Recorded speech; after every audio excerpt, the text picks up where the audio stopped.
ఏ మా అమ్మాయి చెప్పింది ఎవరైనా పెద్ద పొలాలు బౌలింగ్ ఎక్కేటప్పుడు చూసి ఆడిపిడ్డా అన్నది.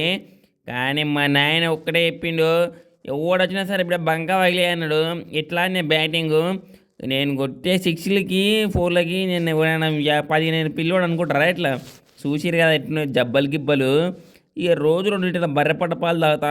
ఇక కొడితే బాలు ఇక ఇంకే ఇంకా కొడితే మా బాల్ పోయి మా స్కూల్లో పోయి వాడాలి. ఎందుకంటే నేను మొన్న 9వ తరగతి క్లాసులు ఎగ్జామ్ రాసేటప్పుడు చిట్టీలు కొట్టినా. అప్పుడు మా ఆయమ్మ సార్కు పట్టించింది. లేకపోతే క్రికెట్ ఎట్లా ఆడాలి, ఈడ క్రికెట్ ఆడాలి, మళ్ళీ ఇంటికాడ పోయి హోంవర్క్ చేయాలి. ఇక అవన్నీ కుదరవు మాకు. ఇక ఎట్లయితే ఎట్లయింది. ఇంక అందుకే నేను ఎగ్జామ్లో చిట్టీలు కొట్టినా. లేకుంటే మాకు సాలైన అసలు స్పీకరే లేకుంటుండే. కానీ ఈ మ్యాచ్లో నేను కొట్టిన బాల్ క్యాచ్ ఎట్లా పట్టాను స్పీకర్ వచ్చింది. ఇంక ఏం చేయాలేమో. ఇంకా మా నాయనకైతే ఇంటికాడ చెప్తున్నా, చాయ్లకు పైన బిస్కెట్ కానీ ఇవ్వకపోతే ఇంక నేను మాత్రం మళ్ళీ ఒకసారి ఆడవసరం. మరి మా నాయనకి అదే చెప్తున్నాను పక్క.